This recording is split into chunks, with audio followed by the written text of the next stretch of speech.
मैं धर्मेंद्र चौधरी आज वैदिक गणित के पार्ट 3 में भाग संक्रिया लेके आया। आप समस्त छात्र छात्राओं का डीसी मैथ्स पॉइंट में हार्दिक स्वागत है। आपको यदि मेरा वीडियो अच्छा लगे तो इसको सब्सक्राइब कीजिए और शेयर कीजिए ताकि प्रत्येक जरूरतमंद छात्र छात्रा तक ये पहुंच सके। क्योंकि मैं वैदिक गणित के बारे में पिछले वीडियोस में बता चुका हूं कि ये एक ऐसा गणित है जो हर कंपटीशन एग्जाम में, हम कहीं भी कंपटीशन एग्जाम की तैयारी के लिए कोचिंग सेंटर से जाते हैं तो वहाँ हम देखते हैं कि सीधे सीधे गुणा करने, भाग करने, जोड़ करने, इनके सीधे सीधे तरीके वो काम में लेते हैं। ये सब आपके वैदिक गणित के ही तरीके होते हैं। तो चलो आज हम भाग संक्रिया की बात करते हैं। भाग संक्रिया में देखिए, भाग संक्रिया करने के लिए, भाग करने के लिए हमारे पास 3 विधियां हैं। एक तो निखिलम विधि है, निखिलम सूत्र है, एक प्रावर्त्य सूत्र है और एक दहुजांक विधि या दहुजांक सूत्र है। इन तीनों ही विधियों की ये खास बात है कि इसमें समस्या का समाधान करते समय हम 3 पार्ट बनाते हैं। इस प्रकार से 3 हिस्से बना लेते हैं। पहला जो हिस्सा है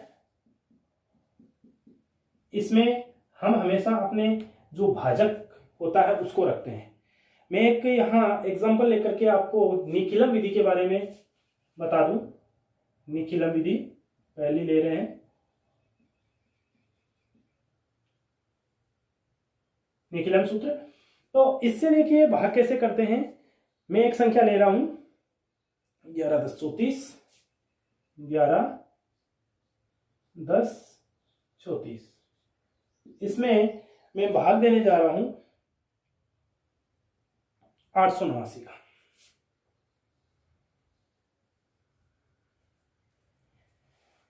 बहुत ही सिंपल है तीनों ही विधियां, गौर से देखिए। नहीं समझ में आए कमेंट बॉक्स में जाके जो भी समस्या है बोलिए, या मेरे व्हाट्सएप नंबर 94 62 36 37 74 है, इन पर कमेंट कर दीजिए। इन पर जो भी समस्या है उसको डाल दीजिए, मैं आपको उसका हल बता दूंगा। यहां क्या करना है, सबसे पहले पार्ट में आपको भाजक जो डिवोजर है वो लिखना है। फिर ये डिवोजर, ये भाजक अपने आधार से कितना कम है, इसका आधार कितना होगा, यहां इसका आधार 1000 होगा, तो 1000 से कितना कम है, 111 कम। अब इसके तीसरे, पहले पार्ट की पूर्ति होगी, तीसरे पार्ट पे आइए। तीसरे पार्ट में आपको क्या करना है, इसके आधार में जितनी जीरो है उतने अंक आप इस भाज्य के इसमें रख दीजिए। 1000 में 3 जीरो होती है तो इसके 3 अंक आप, ये 3 अंक इस तीसरे पार्ट में डाल दीजिए। डाल दिए। अब जो शेष बचे हैं उनको बीच वाले में रख दीजिए। रख दिया। बहुत सीधा है, बहुत मजा आने वाला है। यहां ये सभी बच्चों को वैदिक गणित बहुत ही जटिल लगती है, लेकिन यदि आप इसको यहां ढंग से समझोगे तो ये मक्खन हो जाएगा आपके लिए। इसको ऐसा का ऐसा नीचे उतार दीजिए। देखिए दोबारा बता देता हूं, भाग संक्रिया करने के लिए फर्स्ट, सेकंड और थर्ड पार्ट बना लिए। पहले पार्ट में आप भाजक को लिखोगे और उसका जितना आधार से कम है उसको लिखोगे। तीसरे पार्ट में इसके आधार में जितनी जीरो है उतने अंक इस भाज्य के इसमें रख दोगे, शेष को बीच वाले में रख दोगे। फिर इसको ऐसा का ऐसा नीचे उतारोगे। अब इसको इससे गुणा कर दीजिए तो ये 1 1 1 भाई 111 को यदि 1 से गुणा करेंगे 111 ही आएगा। अब इसको सिंप्लीफाई कीजिए, 1 1 2। अब इस 2 से मल्टीप्लाई कर दीजिए तो ये आपका आएगा, इसका तो हो गया, यहाँ आएगा ये 222। अब आप इसको सिंप्लीफाई करोगे तो 2 1 1 2 2 2 4 हो गया।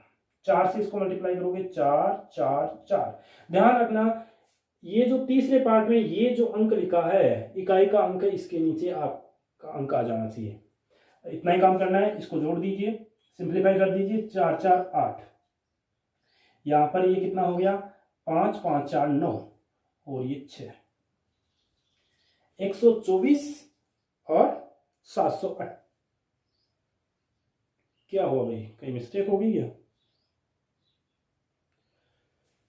देखिए 7 हो गया, सॉरी, यहाँ 3 4 7। अब यहां ये जो है आपका भागफल होगा और ये आपका शेषफल होगा।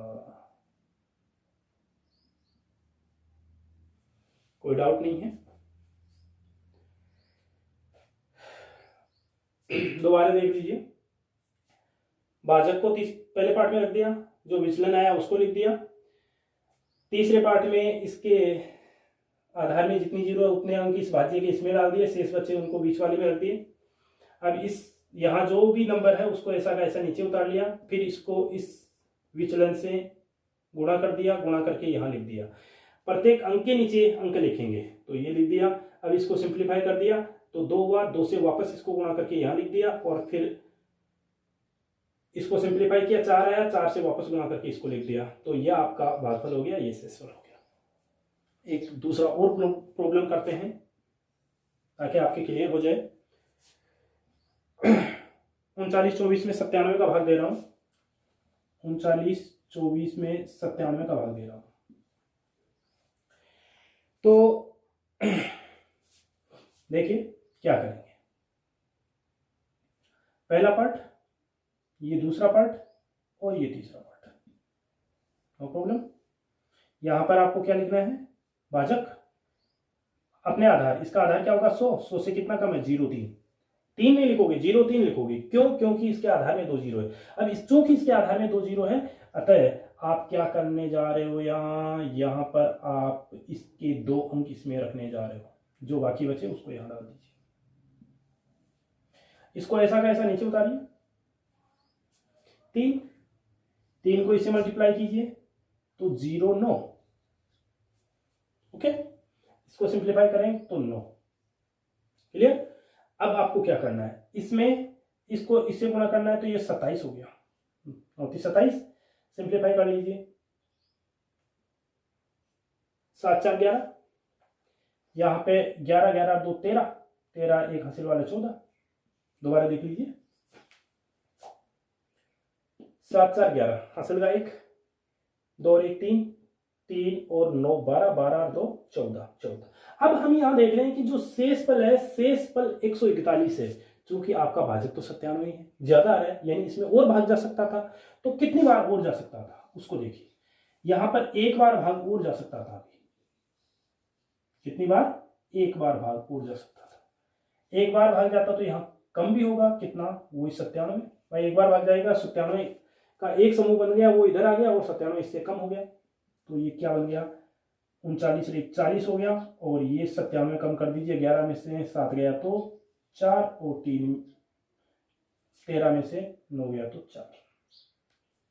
ओके, तो आपका भागफल 40 आ गया, शेषफल 44 आ गया। तो शायद निखिलम विधि क्लियर हो जानी चाहिए, कोई दिक्कत नहीं होनी चाहिए। आप चाहो तो एक प्रॉब्लम और करके बता दूं आपको, या फिर बहुत इजी है, समझ में आ गया होगा। अब हम आगे चलते हैं प्रावर्ती विधि।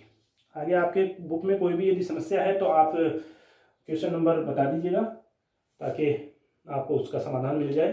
मैंने 2 एग्जाम्पल से आपको समझा दिया है कि निखिलम विधि क्या होती है। अब हम प्रावर्ती विधि पे चलते हैं। एक बात और बता दूं आपको, निखिलम विधि से उन समस्याओं का समाधान होता है जो अपने आधार से कम होती है। जैसे यहाँ 889 है, यदि 1004 या 1005 1000 से ज्यादा होती ना, तो यहाँ निखिलम विधि काम में नहीं आती, तब ये प्रावर्ती विधि काम में आती है। यहाँ देखिए 97 लिया है, यहाँ यदि 105 होता, 104 होता, यानी 100 से कोई बड़ी संख्या होती, तो आप इस निखिलम विधि से इसको नहीं कर सकते थे। यह आपका किससे होता? यह आपका प्रावर्ती विधि से होगा। तो प्रावर्ती विधि से अब हम करने जा रहे हैं, तो देखिए क्या है।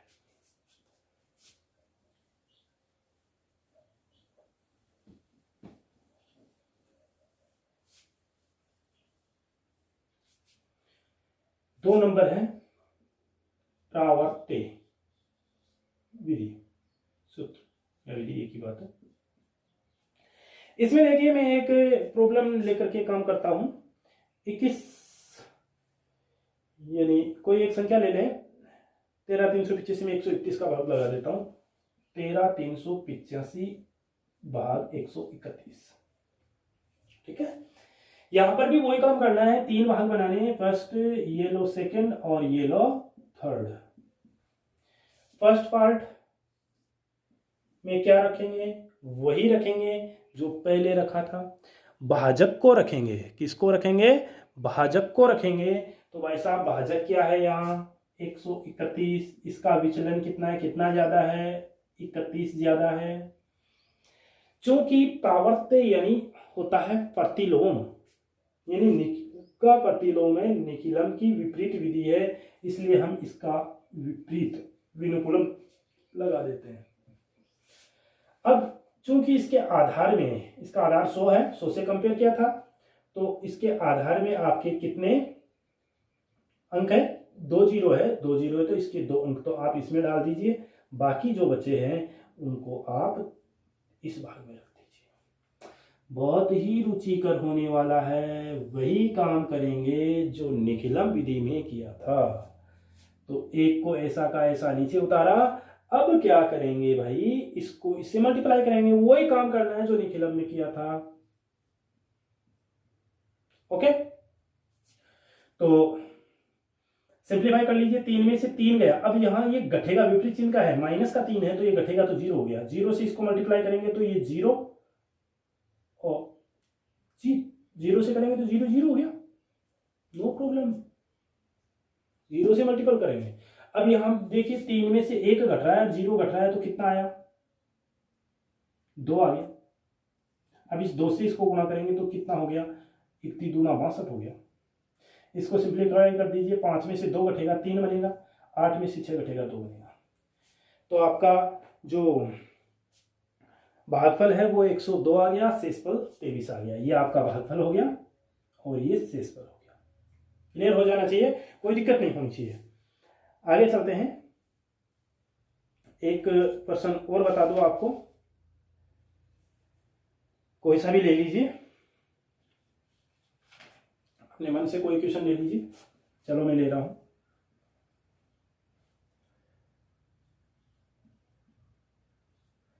इसमें मेरे को 112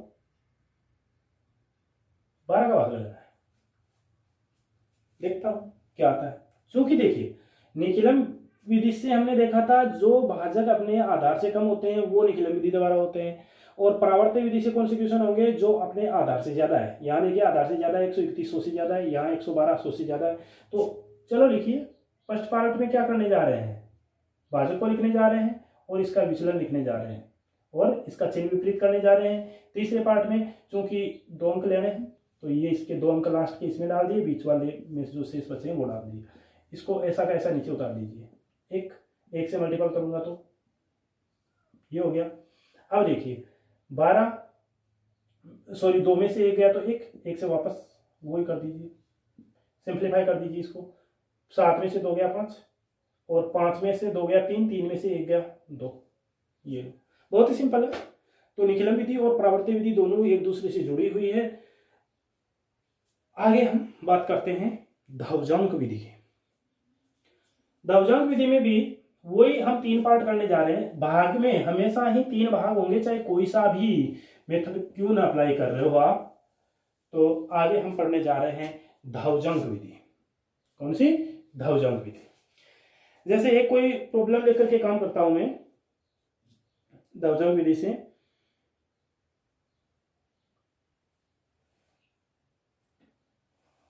चलो एक प्रश्न लिखते हैं,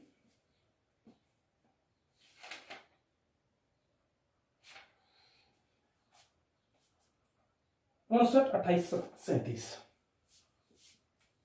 59 27 37 28 या कुछ भी ले लीजिए, चलो यही ले लेते हैं। इसमें हम भाग देंगे 112 का ही ले देते हैं, देखते हैं क्या होता है। देखिए करना क्या है, वही 3 भाग बनाने हैं। पहले भाग में आपको क्या करना है, वही यानी यहां अलग अलग रखने, एक तो धावजांक और एक मुख्यांक। देखिए आप चाहो तो यहाँ दहजांक इस 12 को ले सकते हो, या आप चाहो तो अकेला एक ले सकते हो, सॉरी अकेला 2 ले सकते हो। मैं यहाँ 12 को ले रहा हूँ, ये मैंने दहजांक के रूप में ले लिया, शेष बचा इसको मुख्यांक के रूप में ले लिया। अब यहाँ दहजांक में चूंकि 2 अंक लिए हैं तो इसके 2 अंक तो इधर रहने दीजिए, और बाकी जो बचे हैं उनको बीच वाले में रख दीजिए। अब यहाँ क्या करना है, अब हमें 1 का भाग देना है 5 में, तो ये आपका जाएगा 4 बार, 5 बार चला जाएगा, 5 बार चला जाएगा, शेष पर कितना आएगा, 0 आएगा। ठीक है, 5 बार भाग गया, 0 शेष पर बच गया।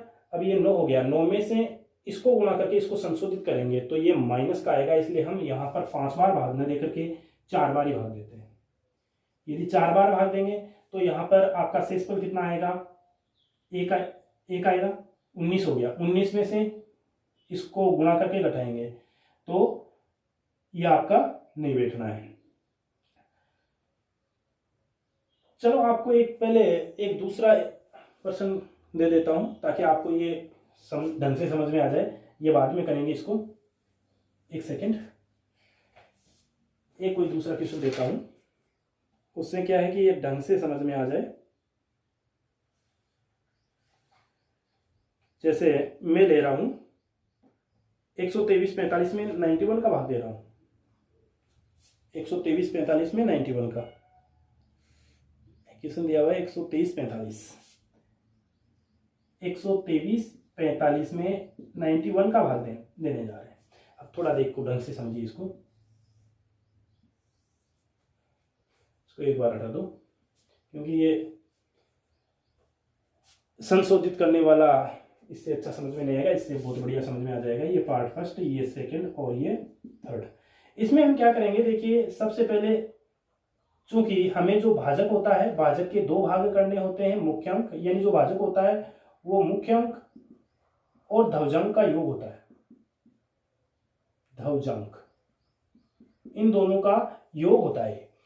तो यहाँ पर हमारे पास दो ही अंक है, तो एक आपका धवजांक हो जाएगा और एक जो ये है ये आपका मुख्यांक हो जाएगा। तो एक ये धवजांक लिख दिया, यहाँ हमेशा धवजांक लिखेंगे और ये आपका मुख्यांक लिखेंगे। अब चूंकि इसके धवजांक में 1 अंक है तो इसका 1 अंक इधर रहने दीजिए और जो बाकी बचा है उसको इधर डाल दीजिए। क्लियर, कोई डाउट नहीं होना चाहिए। अब देखिए यहां पर हम क्या करेंगे, इस 9 का भाग देंगे, चूंकि 1 में तो जाएगा नहीं, इस 12 में देते हैं, तो 9 एकम 9, एक बार चला गया। शेष कितना बचा, शेष आपके पास 3 बच गया, तो इस 3 को यहां रख दीजिए। तो आपका नया भाज्य क्या मिला, आपको नया भाज्य आपको मिला 33। अब इसको क्या करेंगे, संशोधित करेंगे। क्या करेंगे, संशोधित करेंगे। तो संशोधित भाज्य जो आपका आया वो 33 माइनस इसको गुणा, यानी यहां जो आपने लिखा है इसको और धवजांक को गुणा करके घटा दीजिए, यानी 1 गुणा 1 बराबर 33 माइनस का 1 बराबर 32। कितना आया नया आपके पास, सॉरी संशोधित आया 32 में फिर आप 3 का भाग लगा, सॉरी 9 का भाग लगाइए, तो 9 चौक तो ज्यादा हो जाएगा, 3 बार गया, 9 30 27, शेष कितना बचा, 5 बच गया। भाई आपने 32 में 9 का भाग लगाया है, कितने बार गया, 3 बार गया, 9 30 27 आया, 32 माइनस 27 करेंगे तो 5 बच गया, 5 को यहां लिख दीजिए। तो नया भाज्य अब आपके पास क्या बन गया, देखिए नया भाज्य आपके पास 54 बन गया।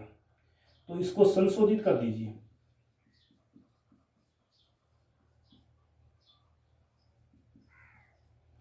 संशोधित यदि इसको करेंगे तो देखो क्या मिलने जा रहा है आपका नया 54 है। अभी मैंने बताया कि जितनी बार भाग जाता है यानी भागफल और इस धवजांक को गुणा करके लिखना है, 3 एकम 3, कितना बच गया, 51 बच गया। अब 51 बच गया, हमेशा हम भाग देते हैं संशोधित में, तो संशोधित 51 बच गया, 51 में भाग दीजिए 9 का, तो 9 पंजे 45 हो गया, भाग नहीं हुआ तो 45 हो गया। शेष पर कितना बचा, 6, इसको यानी। तो नया भाज्य क्या आया आपके पास, नया भाज्य आपके पास आ गया 65। इसको संशोधित करना पड़ेगा।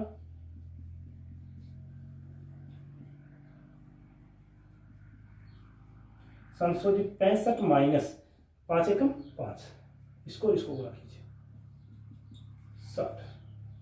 कितना आया 60। तो ये 60 यहां लिख दीजिए। क्यों? क्योंकि 60 आपका छोटा ही है इससे भाजक से, तो ये 60। तो इस प्रकार से आपका उत्तर क्या मिला? 135 भागफल के रूप में मिला और शेषफल 60 मिला। एक बार इस विधि को दोबारा देख लीजिए। इन दो देखो, निखिलम विधि और प्रावर्त विधि में तो कोई खास बात नहीं है, दावजांक में थोड़ा सा हटके है। सबसे पहली बात तो इसमें ध्यान देने योग्य है कि जो भाजक होता है, भाजक को आप मुख्यांक और दवजांक का योग मानो।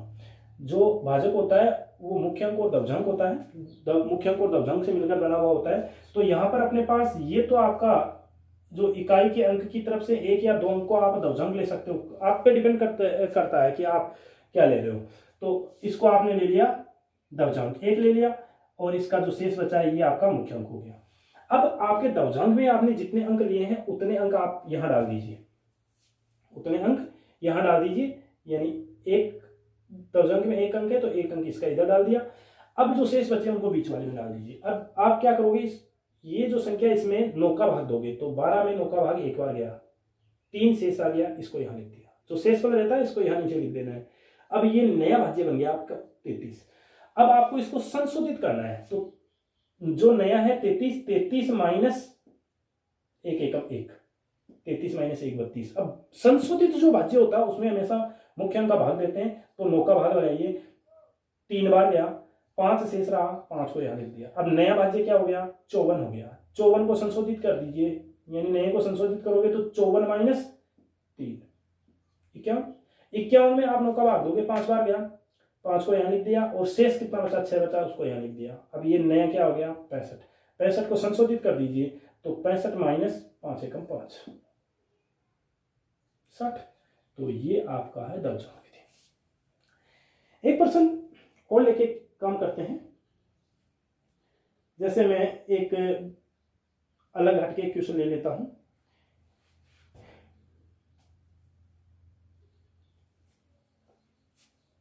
मैं ले रहा हूं एक कोई भी संख्या लेता हूं, किताब से ले लूं 92 358। इसमें मेरे को भाग देना है 151 का। किसका भाग देना है? 151 का। अब देखिए वही 3 पार्ट बनेंगे, फर्स्ट सेकंड और थर्ड। फ्रेम तो आ रही है ना? ये फ्रेम आए नहीं, डबल मेहनत हो जाए। ये लीजिए, यहां पर देखिए वही मैंने बताया कि दवजांक और मुख्यांक, ये आपका जो भाजक है दवजांक और मुख्यांक का योग है। तो यहां पर आप चाहो तो दवजांक को 51 ले लो, लेकिन जब आप ऐसे मल्टीप्लाई करोगे तो थोड़ा सा आपको टाइम ज्यादा लगेगा। तो क्यों ना हम इसका दवजांक 1 ही ले लेते हैं और मुख्यांक में इसको 15 को ले लेंगे। अब भाई इसका दवजांक में 1 अंक लिया है तो इसका 1 अंक इधर डाल दो और बाकी को इधर डाल दो। देखो भाई, आपको 9 में तो 15 का भाग जाता नहीं, 92 में दीजिए तो कितने? 15 छिके 90, कितना बच गया? 2 बच गया। ठीक है। अब आपका नया क्या आया? नया भाज्य आपका आ गया 23। 23 को संशोधित कर दीजिए।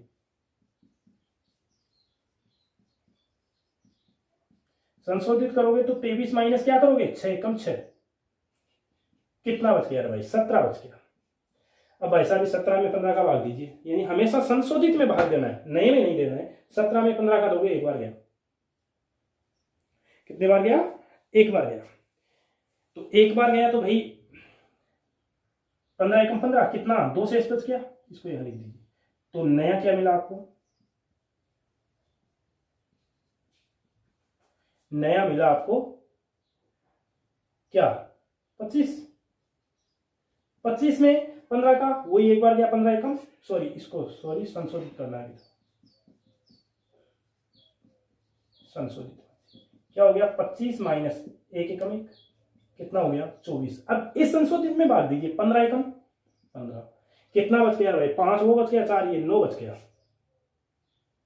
कितना बच गया 9। तो नया क्या है आपके पास, नया भाज्य आपका आ गया 98। इसको संशोधित कीजिए,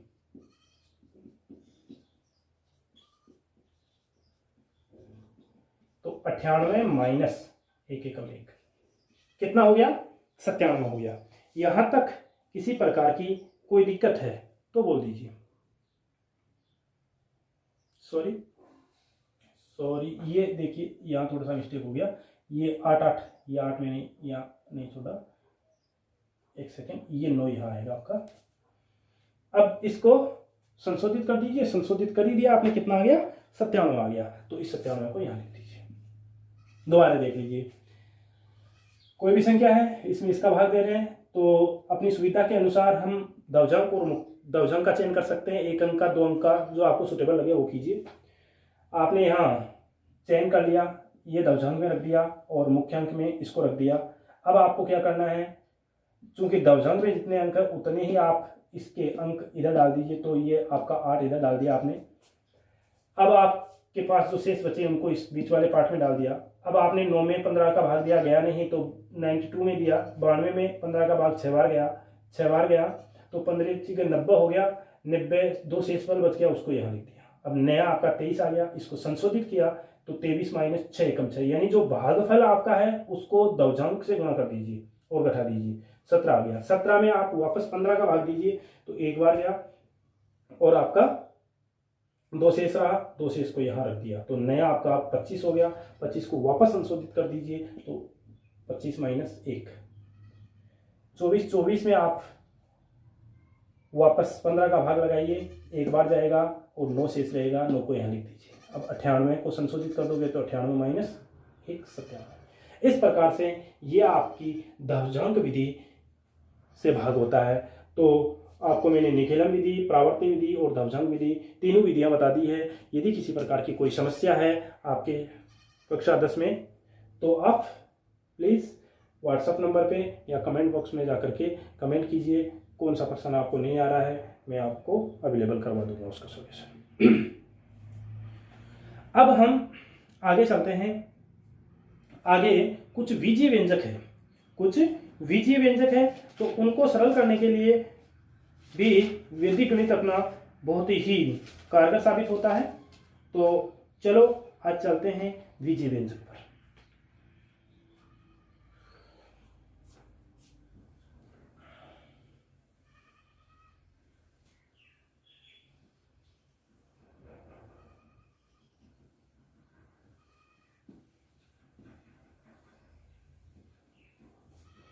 देखिए, यानी सरल समीकरण, सरल समीकरणों को आज हम वैदिक गणित से करेंगे। ये नहीं है कि जोड़ बाकी गुणा भाग ही वैदिक गणित से होता है, जो बीजगणित है उनमें भी हम वैदिक गणित को अप्लाई कर सकते हैं।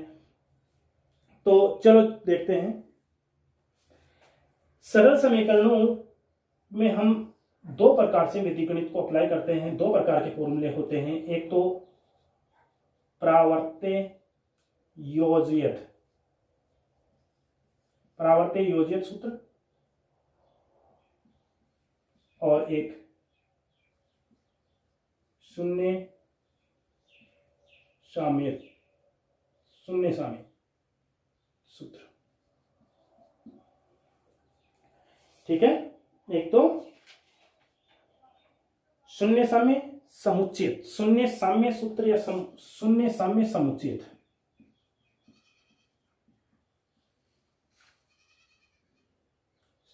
शून्य साम्य समुच्चयित सूत्र। एक तो प्रावर्त्य योजित सूत्र है, एक शून्य साम्य समुच्चयित सूत्र है। अब देखिए, सबसे पहले हम इस प्रावर्त्य योजित सूत्र की बात करते हैं। सबसे पहली प्रॉब्लम है, पहला सूत्र, हम पहले सूत्र की चर्चा करें तो ये है कि आपके पास मान लीजिए कोई भी समस्या जो है इस प्रकार की है, ax प्लस बी बराबर C X plus D, ax plus B बराबर सी एक्स प्लस डी। तो आपका सीधा इसका जो सॉल्यूशन होगा वो होगा डी माइनस बी अपोन में ए माइनस सी, डी माइनस बी अपोन में ए माइनस सी। अब वही इस प्रकार की समस्या का एक एग्जांपल लेकर के काम करते हैं। तो मैं एग्जांपल लेता हूं। मान लीजिए आपके पास 2x माइनस 3 बराबर है 4x माइनस 2। तो इसका समाधान क्या होगा? इसका समाधान होगा x बराबर, देखिए यहां पर a ये है, b ये है, c ये है, d ये। तो d का वैल्यू कितना है? -2। माइनस फॉर्मूले में है, b कितना है? b आपका माइनस का 3 है, बटे में a कितना है? 2 है, और c कितना है? 4 है। चलो सिंप्लीफाई करते हैं, -2 माइनस माइनस प्लस हो जाएगा 3 और माइनस का 2, यानी 1 बटे में -2, यानी माइनस का 1 बटे 2 आपका सोल्यूशन आ गया। कोई डाउट है तो बोल दीजिए। आगे दूसरे टाइप का इस प्रकार का क्वेश्चन हो सकता है आपका, ax प्लस बी अपोन में p बराबर cx प्लस डी अपोन में q। तो भाई इस सिचुएशन में आपका जो फॉर्मूला बनेगा वो ये बनेगा, dp minus B Q upon में ए क्यू माइनस सीपी। सीधी सी बात है, वही बात है, पी को इधर मल्टीपल कर देंगे। देखिए इसको पी से मल्टीपल तो डीपी हो गया माइनस बी क्यू हो गया, और ये आपका सीपी माइनस ए क्यू हो गया। For example 2x plus 1 by 2 equal 3x minus 1, या प्लस 1 कर दूं, या चलो 4 कर देता हूं, 4 बाई 3। ये कोई भी समस्या है तो इसका हल इस फॉर्मूले से कैसे होगा? देखिए x बराबर क्या होने वाला है? x बराबर ये होने वाला है, यानी यहां पर d क्या है? ये रहा। यानी आप लिखना चाहो तो लिख सकते हो, यहां a 2 है, b का मान 1 है, c का मान 3 है और d का मान 4 है। इसी प्रकार p का मान आपके पास 2 है और q का मान 3 है। ये वैल्यू सब जो वैल्यूज आपने अभी यहाँ लिखी है, इनको फॉर्मूले इसमें पुटअप कर दीजिए। तो x बराबर क्या हो जाएगा? d कितना है भाई? वहां देखिए 4 है, गुणा p कितना है? 2 है, माइनस b कितना है? 1 है, और q कितना है? 3 है, बटे a कितना है? 2 है, q कितना है? 3 है, माइनस c कितना है? 3 है, और p कितना है? 2 है। क्या हुआ? 4 दूनी 8 माइनस 3 बटे 6 माइनस 6। ये तो वही अपरिभाषित हो गया। क्या हो गया? ये आपका 4 दूनी 8 माइनस 3 एकम 3। क्लियर? फिर आपका क्या आएगा? बटे में 3 दूनी 6, 3 दूनी 6 माइनस 3 दूनी 6। ये क्वेश्चन अपना ढंग से नहीं बना, कोई अदर लेकर के काम कीजिए। जैसे यहाँ में 1 ले लूँ तो अब आपका थोड़ा सा चेंज हो जाएगा, क्यू का मान 1 हो गया, क्योंकि भाई यहाँ 6 माइनस 6 0 अपरिभाषित हो जाता है, इसीलिए आपका आगे देखिए x बराबर 8, यानी आपका d का वैल्यू कितना है? d का वैल्यू 4 है, गुणा p का वैल्यू कितना है? 2 है, माइनस b का वैल्यू कितना है? b का 1 है, और q का वैल्यू कितना है? q का 1 है, बटे में a कितना है? a 2 है, q कितना है? 1 है, माइनस c कितना है? c 3 है, और p कितना है? p आपका 2 है। क्या हुआ? 8 माइनस 1 बटे में 2 माइनस 6, 7 बटे में -4। यह आपका उत्तर आने वाला है। तो पहला फॉर्मूला ये है, दूसरा ये है, केवल फॉर्मूले याद रखो और कुछ नहीं है। आगे हम चर्चा करते हैं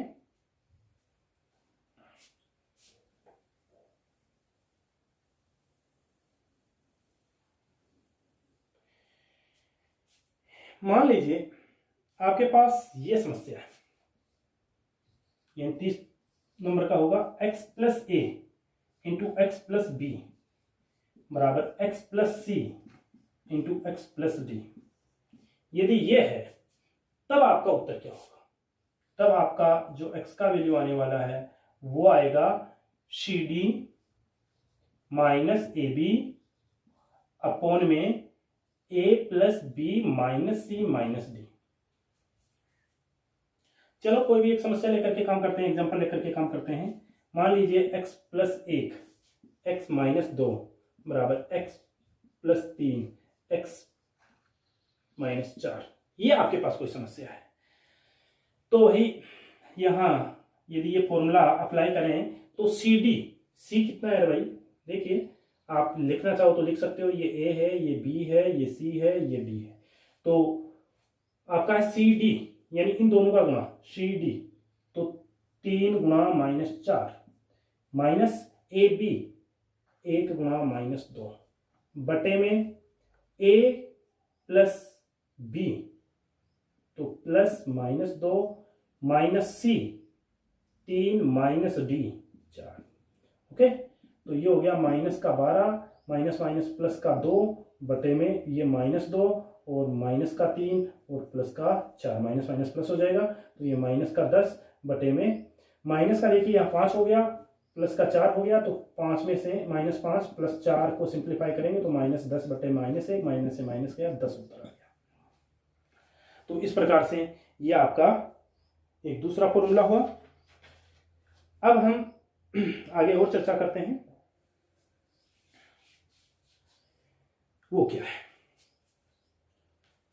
यदि आपके पास इस प्रकार की कोई समस्या है,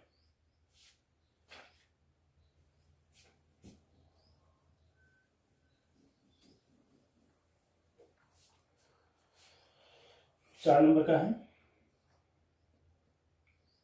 m बटे में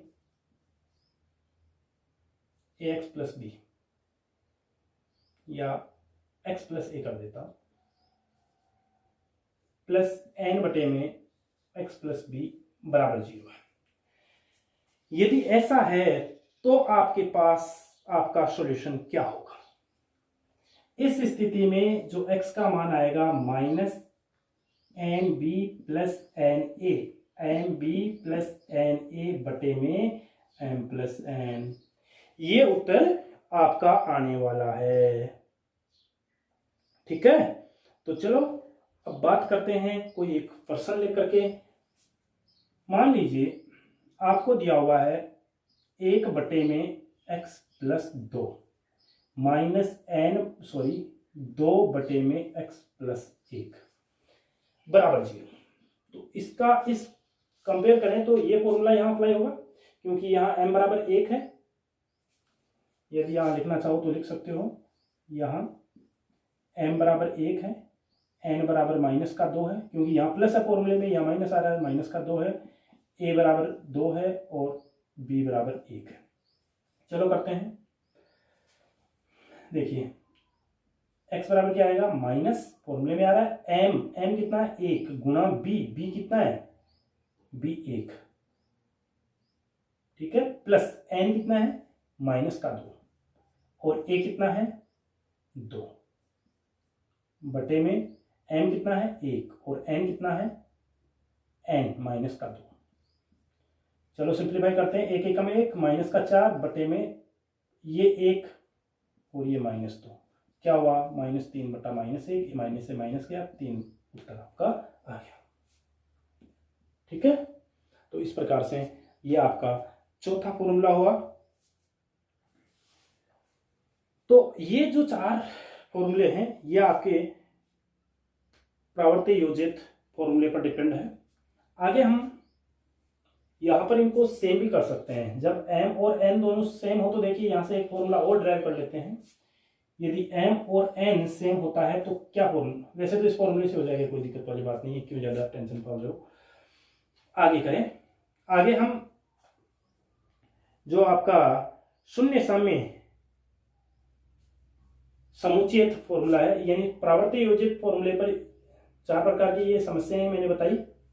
अब हम आगे बात करेंगे शून्य साम्य समुच्चयित की, शून्य साम्य समुच्चयित की। इसमें पहला है, इनमें पहली जो समस्या है वो क्या है, थोड़ा सा इंक डाल लेता हूं। देखिए वैदिक गणित बहुत ही आसान है, यदि आप ढंग से मन लगा के इसको पढ़ोगे तो कोई बड़ी बात नहीं है ये।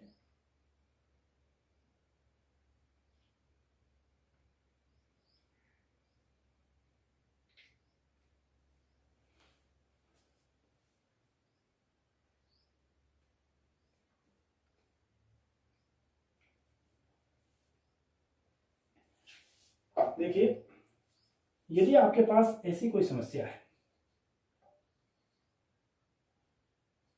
ax plus M plus bx plus N equal कुछ भी हो सकता है cx plus M plus dx plus N. यानी कुल मिला के बात यह है कि यदि इस प्रकार से आपके जोड़ में, यानी इसके दो पक्ष है, लेफ्ट हैंड साइड और राइट हैंड साइड, यदि लेफ्ट हैंड साइड में जो अचर पद है, अचर पद कौन सा हुआ, ये, इसमें ये, ठीक है। यदि लेफ्ट हैंड साइड में अचर पदों का योग, यहां देखूं तो m प्लस एन आ रहा है और इधर देखूं तो m प्लस एन आ रहा है, तो यदि दोनों पक्षों में, लेफ्ट हैंड साइड और राइट हैंड साइड दोनों में आपके अचर पद समान हो, अचर पदों का योग समान हो, अचर पदों का योग समान हो, तो आपका जो उत्तर आएगा वो आपका x बराबर 0 आएगा। क्लियर? जैसे मैं ले लूं x plus 1 plus 3x minus 4 बराबर 3x माइनस का 2 और माइनस का 2x माइनस का 1। यहां पर यदि मैं अचर पदों को देखूं तो मेरे अचर पद क्या हो जाएंगे, 1 माइनस 4 बराबर माइनस का 3, और इधर यदि मैं अचर पदों का योग करूं तो माइनस 2 और माइनस 1 बराबर माइनस का 3 बराबर आ रहे हैं। तो इस प्रकार का कोई भी यदि समस्या है तो उसका उत्तर आपका क्या मिलेगा, x बराबर 0 मिलेगा। ठीक है, आगे चलते हैं।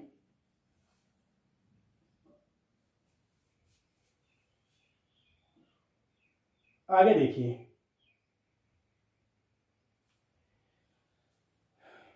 यदि इस प्रकार की कोई समस्या है,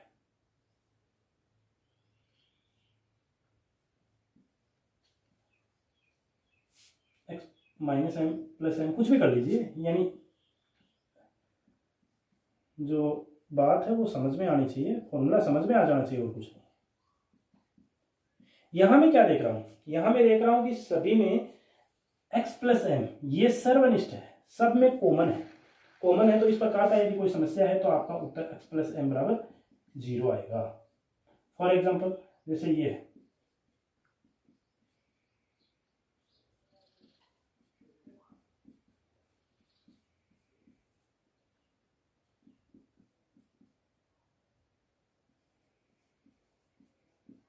तो यहां हम क्या देख रहे हैं कि ये जो कोष्टक है, जो ये गुणनखंड है, वो सर्वनिष्ठ है, सभी में आ रहा है, तो यहाँ आपका उत्तर x प्लस 1 इक्वल 0 हो जाएगा। तो उत्तर क्या मिला आपको, x बराबर -1। तो एक सेकेंड इसको उतार लीजिए, फिर आगे बढ़ते हैं, आगे की जो समस्या है उनके लिए काम करते हैं। देखिए भाई,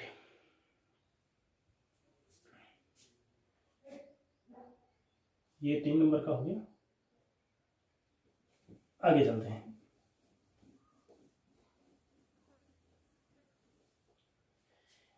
यदि आपके पास इस प्रकार की कोई समस्या है, x बटे में 2, x बटे में 3 बराबर माइनस x बटे में 4 और x बटे में 7, तो इस प्रकार की कोई भी समस्या है, इसका हमेशा जो उत्तर आता है शून्य सामयिक सूत्र से x बराबर 0 आता है। एक इस प्रकार की आपके पास दूसरी प्रकार की एक समस्या लेके आए, तो हम बात करते हैं m बटे में x प्लस ए प्लस m बटे में x प्लस बी बराबर 0। यदि इस प्रकार की कोई भी आपके पास समस्या है तो इसका उत्तर हमेशा क्या होता है, यदि ऊपर का अंश समान है तो इसका उत्तर हमेशा जो हर है, हरों का योग शून्य कर दीजिए, वही आपका उत्तर आएगा। क्या करोगे,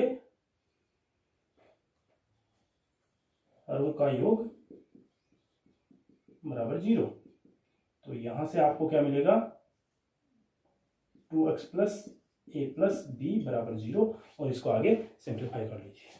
जैसे मैं ले लूं 3/में x माइनस 1 प्लस 3/में x प्लस 4 बराबर 0, कोई भी एग्जांपल लिया। अब यदि इसको हम यहाँ देखें तो यहाँ इनके अंश समान है, अंश समान है तो आपका उत्तर क्या होना है, हरों का योग 0 होना है। तो हरों का योग क्या हो रहा है, हरों का योग ये हो रहा है बराबर 0, तो ये आपका हो गया 2x प्लस 3 इक्वल 0। तो x इक्वल क्या आपका आया, x इक्वल आ गया माइनस का 3/2। इस प्रकार से आपकी इस समस्या का समाधान हुआ। आगे कुछ और है, वो कुछ अलग टाइप के क्वेश्चन होंगे, तो वो देख लीजिए। मैं आपको उदाहरणों की सहायता से नियम बताऊंगा, जिसको हम पंचम सूत्र बोल सकते हैं। यानी कोई एक समस्या आपके पास 3x प्लस 2/में 5x प्लस 7 बराबर x प्लस 1, ये बुक की समस्या है। एक समस्या ये है और एक समस्या और है, वो देख लीजिए और देख लीजिए। एक समस्या मैं पहले लिख देता हूँ, जो भी समस्याएं हैं बार बार लिखना नहीं पड़ेगा।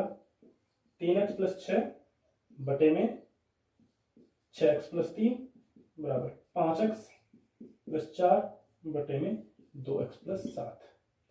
एक और है x/में x प्लस 2 सॉरी 1/में x plus 2 plus x plus 6 और x प्लस 1 और x प्लस 7। एग्जाम्पल से समझेंगे। 3 टाइप के प्रश्न और आने वाले हैं।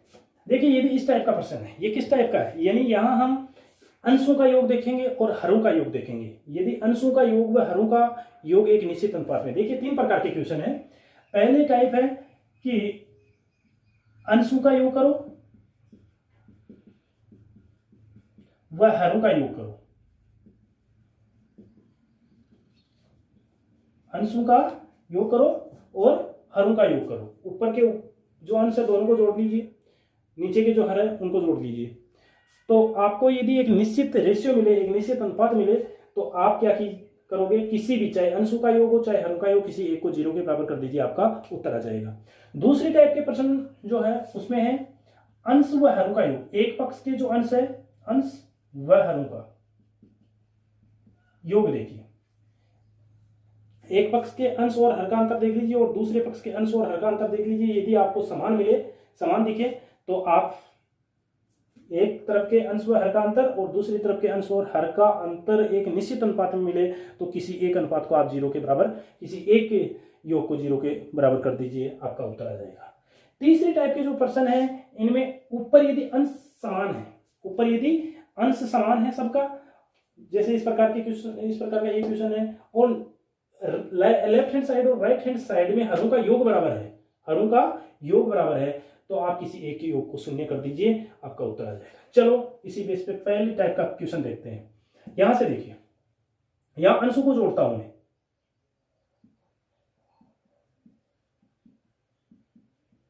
अंशों का योग क्या होना है, 3x प्लस 2 x प्लस 1, क्या हो गया भाई, 3 1 4, 4x प्लस 3 हो गया।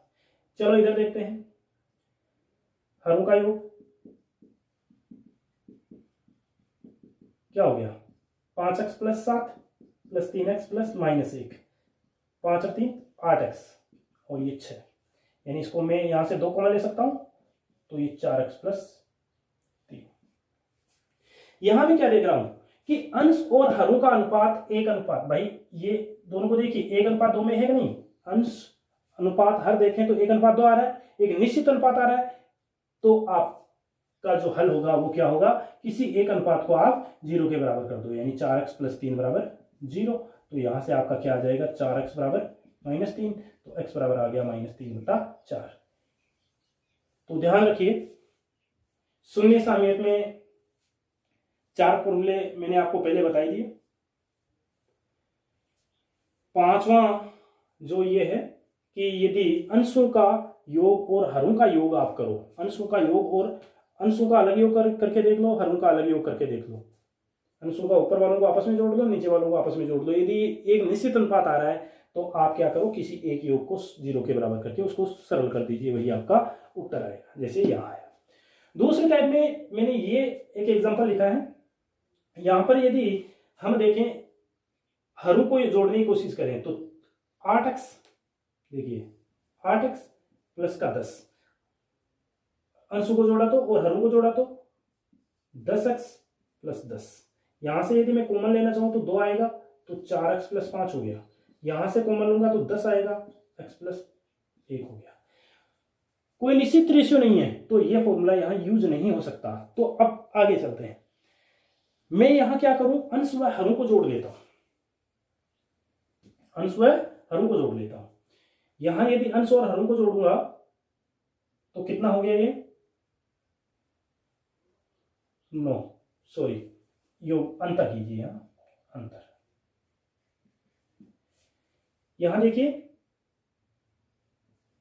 6x + 3, यानी जो लेफ्ट हैंड साइड है, लेफ्ट हैंड साइड में अंश व हरों का अंतर, अंश व हर का अंतर,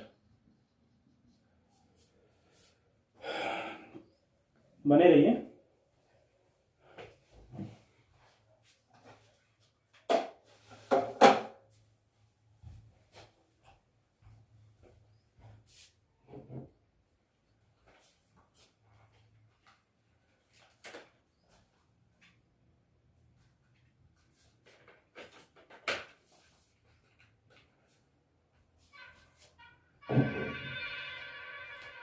सॉरी, थोड़ा डिस्टर्बेंस हो गया, लाइट चलेगी।